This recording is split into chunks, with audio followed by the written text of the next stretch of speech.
श्रृंखला में हम इतिहास के महत्वपूर्ण प्रश्नों को हल करेंगे, जिसमें प्राचीन काल से लेकर आधुनिक काल के प्रश्नों का समावेश है।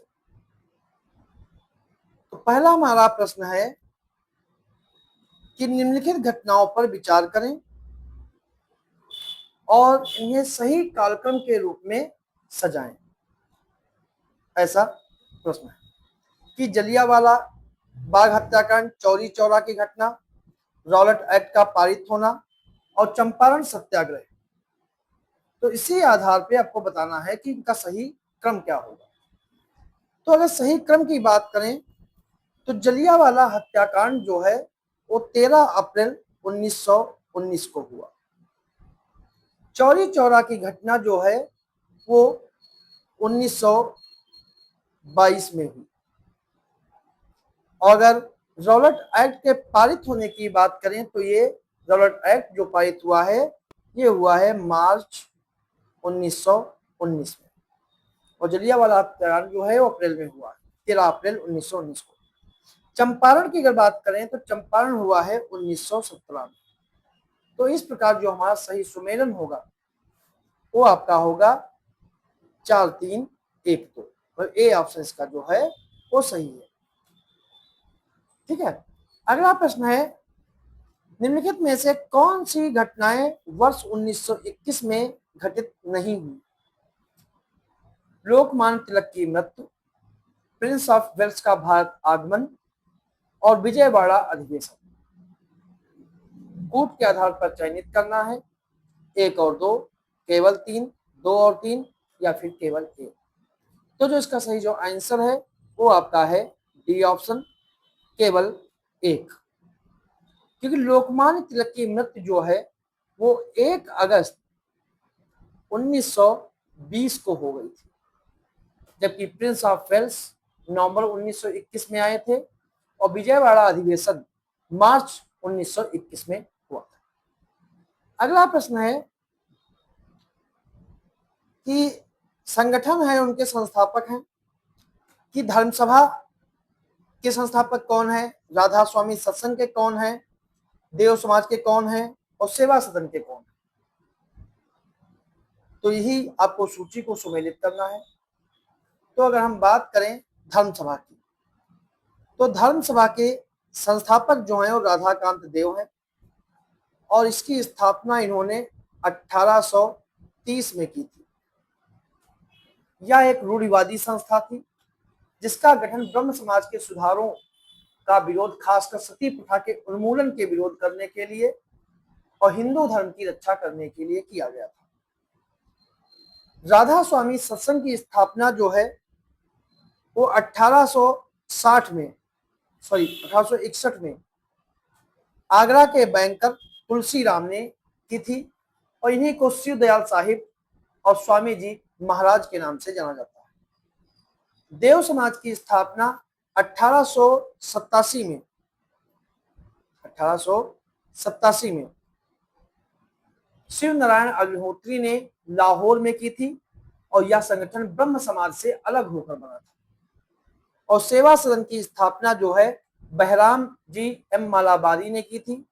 इसकी स्थापना जो है 1885 में हुई थी और यह उन महिलाओं के उत्थान और देखभाल के लिए समर्पित था जिन्हें समाज ने त्याग दिया था। अगला प्रश्न है 1857 के विद्रोह के समय भारत का गवर्नर जनरल कौन था?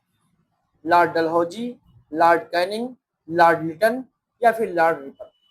तो जो इसका सही जो आंसर है वो आपका है बी ऑप्शन, लॉर्ड कैनिंग।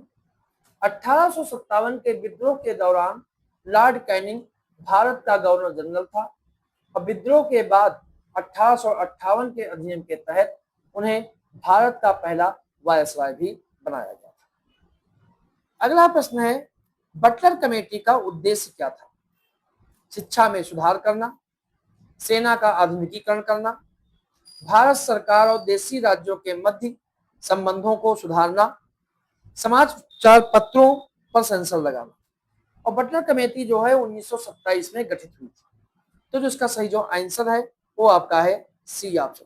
कि बटलर कमेटी का उद्देश्य जो है वो 1927 में हरकोर्ट बटलर जिसके अध्यक्ष थे, इस कमेटी का मुख्य उद्देश्य था रियासतों और ब्रिटिश सरकार के बीच बीच के संबंधों की जांच करना।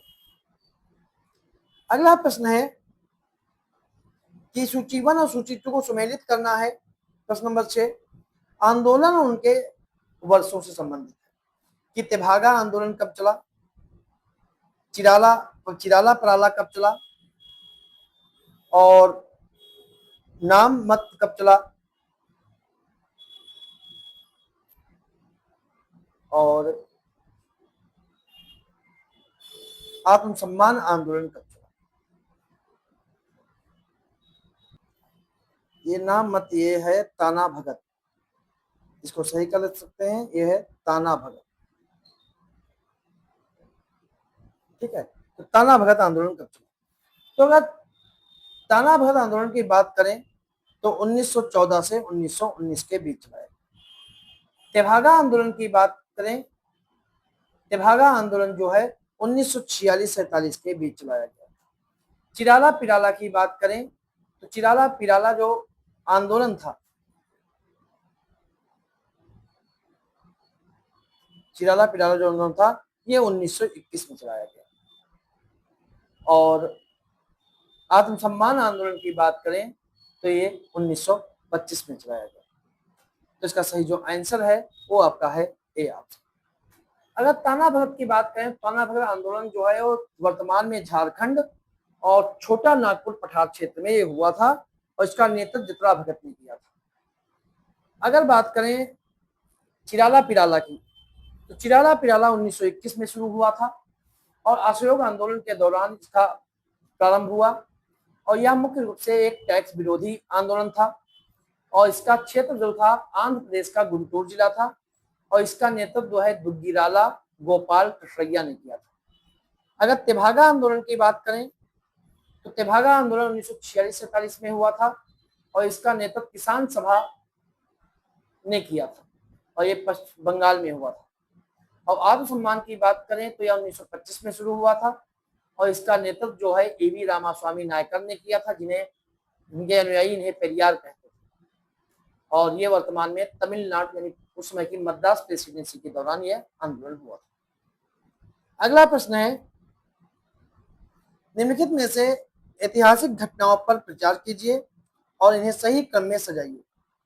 इटली की घोषणा, प्रत्यक्ष कार्यवाही दिवस, माउंटबेटन योजना और अंतरिम सरकार का गठन।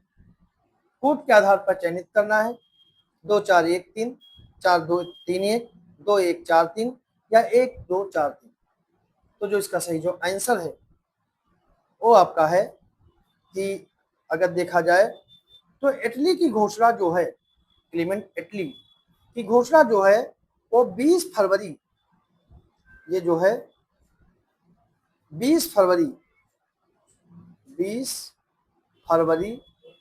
1947 को हुई थी। इसमें क्लीमेंट इटली ने हाउस ऑफ कॉमन्स में कहा था कि अंग्रेज 30 जून 1948 तक भारत छोड़ देंगे। अगर प्रत्यक्ष कार्यवाही दिवस की बात करें तो यह घटना हुई थी 16 अगस्त 1946 को, जिसमें मुस्लिम लीग के द्वारा पाकिस्तान अलग की मांग को लेकर डायरेक्ट एक्शन डे की घोषणा की गई, जिसके कारण कोलकाता में सांप्रदायिक दंगे भड़के। माउंटबेटन योजना की अगर बात करें तो माउंटबेटन योजना जो है, माउंटबेटन योजना की बात करें तो माउंटबेटन योजना जो है 3 जून 1947 को शुरू हुई। इसे बाल्कन प्लान या 3 जून योजना भी कहते हैं, जिसके तहत ही भारत के विभाजन का अंतिम खाका तैयार हुआ।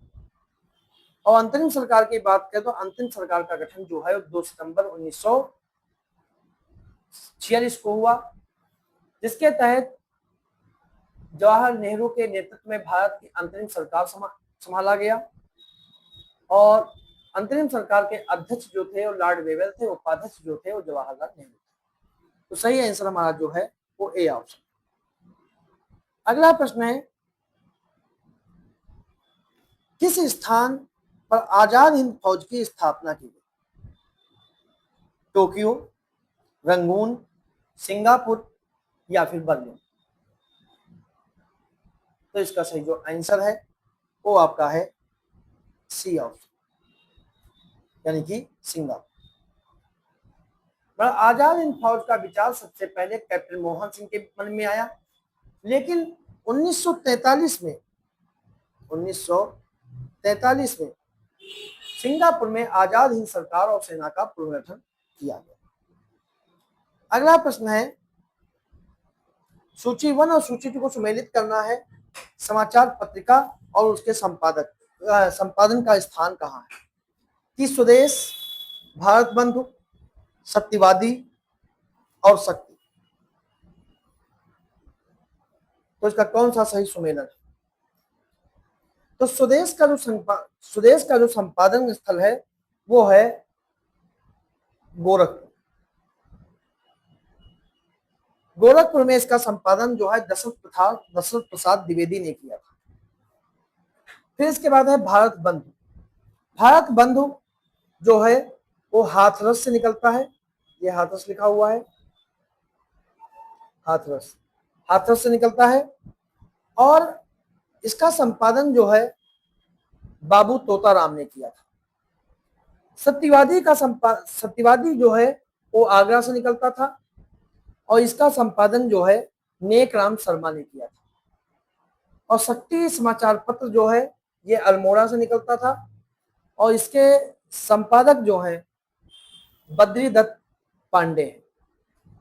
और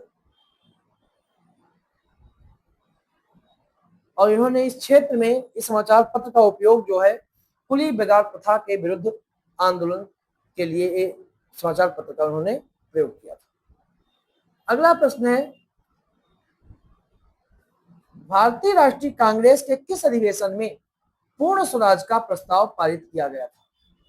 कलकत्ता अधिवेशन 1928, लाहौर अधिवेशन 1929, कराची अधिवेशन 1931, फैजपुर अधिवेशन 1936। तो इसका कौन सा सही है? इसका सही जो आंसर है वो आपका है बी ऑप्शन, लाहौर अधिवेशन। लाहौर अधिवेशन 1929 में हुआ था। इसकी अधिवेशन की अध्यक्षता जवाहरलाल नेहरू ने की थी, और इसी अधिवेशन में कांग्रेस ने पूर्ण स्वराज को अपना लक्ष्य घोषित किया था, और 26 जनवरी 1930 को पहला स्वतंत्रता दिवस मनाने का निर्णय किया गया था। अगला प्रश्न है, भारत के प्रथम निर्वाचन प्रणाली के संदर्भ में निम्नलिखित कथनों पर विचार करें। कि इस प्रणाली के तहत एक विशेष समुदाय के लोग केवल अपने ही समुदाय के प्रतिनिधियों को चुन सकते थे, और दूसरा है पृथक निर्वाचन प्रणाली की शुरुआत भारत शासन अधिनियम 1919 से शुरू हुई। तो इनमें कौन सा कथन सही है? केवल एक, केवल दो, दोनों या फिर दोनों नहीं। तो जो इसका सही जो आंसर है वो आपका है ए ऑप्शन, यानी कि केवल एक, पहला सही है, दूसरा कथन जो है वो गलत है। क्योंकि पृथक निर्वाचन प्रणाली जो है वो 1909 में मार्ले मिंटो सुधारों के जरिए आई थी, जिसमें मुसलमानों के लिए पृथक निर्वाचन की व्यवस्था की गई थी। अगला प्रश्न है,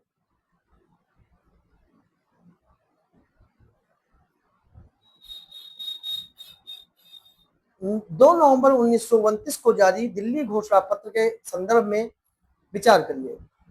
इसमें पहला है कि इसमें गोलमेज सम्मेलन से एक संविधान सभा के रूप में कार्य करने की अपील की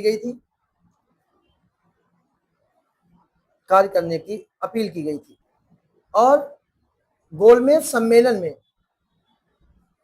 ये गोलमेज सम्मेलन लिखा हुआ है, गोलमेज सम्मेलन में कांग्रेस के बहुमत प्रतिनिधित्व की मांग की गई थी, और वायसराय लॉर्ड इरविन ने दिल्ली घोषणा पत्र को स्वीकार किया था। तो इनमें से कौन सा कथन सही है? एक और दो, केवल दो, दो और तीन, या फिर उपरोक्त सभी।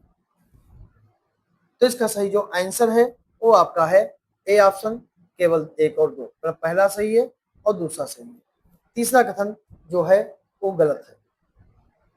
क्योंकि 2 नवंबर 1929 को प्रमुख राष्ट्रीय नेताओं के सम्मेलन ने दिल्ली घोषणा पत्र जारी किया, जिसमें गोलमेज सम्मेलन में भाग लेने के लिए कुछ शर्तें रखी गई थी।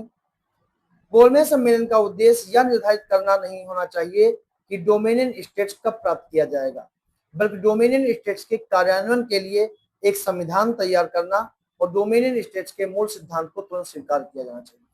सम्मेलन में कांग्रेस का बहुमत होना चाहिए और राजनीतिक कैदियों के लिए आम माफी सुलह की नीति होनी चाहिए। वायसराय लॉर्ड इरविन ने दिल्ली घोषणा पत्र में रखी गई मांगों को अस्वीकार कर दिया था। इसे सही आंसर जो है वो ए ऑप्शन। अगला प्रश्न है, इतिहास में प्रसिद्ध रहे शब्द रजाकार के संबंध में क्या सत्य है? पहला है कि हैदराबाद रियासत के अंतिम निजाम के सलाहकार को रजाकार कहते हैं। हैदराबाद रियासत के निजाम के अर्धसैनिक बलों को रजाकार कहते हैं। कश्मीर रियासत के राजा के सलाहकार को कहते हैं और सरकार के द्वारा जारी ऐसी रियासतों ने नियुक्त भारत सरकार के प्रतिनिधियों को कहते हैं। तो इसका सही जो आंसर है वो आपका है बी ऑप्शन, कि हैदराबाद रजाकार शब्द जो है इतिहास में मुख्य रूप से हैदराबाद रियासत से संबंधित एक अर्धसैनिक बल के संदर्भ में प्रसिद्ध हुआ। इसका संबंध भारत की स्वतंत्रता के समय निजाम शासन के द्वारा भारत में विलय के विरोध से संबंधित था। अगला प्रश्न है, जयप्रकाश नारायण के संदर्भ में कौन सा कथन सत्य है?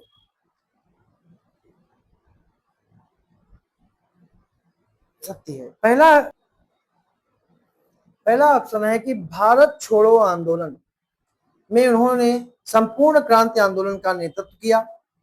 कांग्रेस सोशलिस्ट पार्टी के पहले अध्यक्ष बने थे। तीसरा, स्वतंत्र भारत की पहली सरकार से उन्होंने प्रधानमंत्री से विवाद के चलते त्यागपत्र सौंप दिया था और नागा विद्रोहियों से इन्होंने सुलह वार्ता की थी। तो इनमें कौन सा कथन जो है इन्होंने इनके बारे में सत्य है, ये आपको बताना है। तो इसका सही जो आंसर है वो आपका है डी ऑप्शन, कि इन्होंने नागा विद्रोहियों के साथ उन्होंने वार्ता की थी। इसका डी ऑप्शन पूर्णतः सही है। 1970 के दशक के दौरान संपूर्ण क्रांति आंदोलन का नेतृत्व किया था। कांग्रेस सोशलिस्ट पार्टी के पहले अध्यक्ष आचार्य नरेंद्र देव थे, इसीलिए बी ऑप्शन गलत है, क्योंकि पहले कांग्रेस सोशलिस्ट पार्टी के अध्यक्ष आचार्य नरेंद्र देव थे और भारत छोड़ो आंदोलन के दौरान उन्होंने संपूर्ण क्रांति का आंदोलन नहीं किया था। ये इन्होंने 1970 के दशक के दौरान किया था, इसलिए पहला भी गलत है। आजादी के बाद पहली सरकार से उन्होंने प्रधानमंत्री के विवाद के चलते इस्तीफा दिया था, क्योंकि जब ये कथन इसलिए गलत है कि जब 1947 में जवाहरलाल नेहरू के नेतृत्व में पहली सरकार बनी तब जयप्रकाश नारायण ने सरकार में शामिल होने से इनकार कर दिया था, इसलिए तीसरा कथन भी गलत है। इस और चौथा कथन जो है वो पूर्णतः सही है। अगला प्रश्न है, निम्नलिखित में से कौन से बंगाल में स्थायी बंदोबस्त शून्य करने के पीछे ईस्ट इंडिया कंपनी के मुख्य उद्देश्य थे? कृषि प्रणाली में सुधार, प्रशासनिक सुविधा, व्यापार संबंधों का एक वर्ग तैयार करना। तो इनमें कौन सा कथन सही है? केवल एक, दो और तीन, एक और तीन, या फिर उपरोक्त सभी? तो जो इसका सही जो आंसर है वो आपका है बी ऑप्शन, दो और तीन। ऐसा इसलिए कि स्थायी बंदोबस्त का उद्देश्य कृषि प्रणाली में सुधार नहीं था। यह एक राजस्व संग्रह प्रणाली थी जिसमें जमींदारों को कर संग्रह की जिम्मेदारी दी गई थी, इसलिए पहला कथन जो है वो गलत है। प्रशासनिक सुविधा स्थायी बंदोबस्त का एकमात्र उद्देश्य थी, जिसके तहत कंपनी को निश्चित स्थायी राजस्व प्राप्त होने लगा, जिससे प्रशासन चलाने में उन्हें आसानी महसूस हुई। और ईस्ट इंडिया कंपनी ने जमींदारों को राजस्व वसूली को जिम्मेदारी देकर उन्हें अपना समर्थक बना लिया, जिससे एक नया जमींदार वर्ग तैयार हुआ जो ब्रिटिश हुकूमत का समर्थन करता था। तो सही आंसर 2 और 3। अगला प्रश्न है, आज का आखिरी प्रश्न है कि लखनऊ अधिवेशन 1916 के संदर्भ में कौन सा कथन असत्य है? इसमें कांग्रेस और मुस्लिम लीग के मध्य समझौता हुआ। इसमें मुस्लिम विभाजन के बाद पहली बार नरम दल और गरम दल के प्रतिनिधि शामिल हुए। महात्मा गांधी इस अधिवेशन में मौजूद थे। इसमें पहली बार किसी महिला के रूप में एनी बेसेंट ने भाग लिया था। तो में कौन सा कथन जो है वो असत्य है। तो इसका सही जो आंसर है वो आपका है डी ऑप्शन। क्योंकि कांग्रेस और मुस्लिम लीग के बीच समझौता था। यह कथन सही है कि सर्वेक्षण में लखनऊ समझौता हुआ था। सूरत विभाजन के बाद नरम दल और गरम दल पुनः एकजुट हुए, यह भी कथन सही है। महात्मा गांधी 1915 में दक्षिण अफ्रीका से लौटे थे और इस अधिवेशन में शामिल भी हुए थे। लखनऊ अधिवेशन की अध्यक्षता 1916 में अंबिका चरण मजूमदार ने की थी, न कि एनी बेसेंट ने की थी। ठीक है, और एनी बेसेंट भारतीय राष्ट्रीय कांग्रेस की पहली महिला अध्यक्ष वो 1917 में बनी थी। ठीक है, तो केवल डी ऑप्शन इसका गलत है, बाकी तीनों जो हैं वो सही है। तो ये थे हमारे आज के कुछ महत्वपूर्ण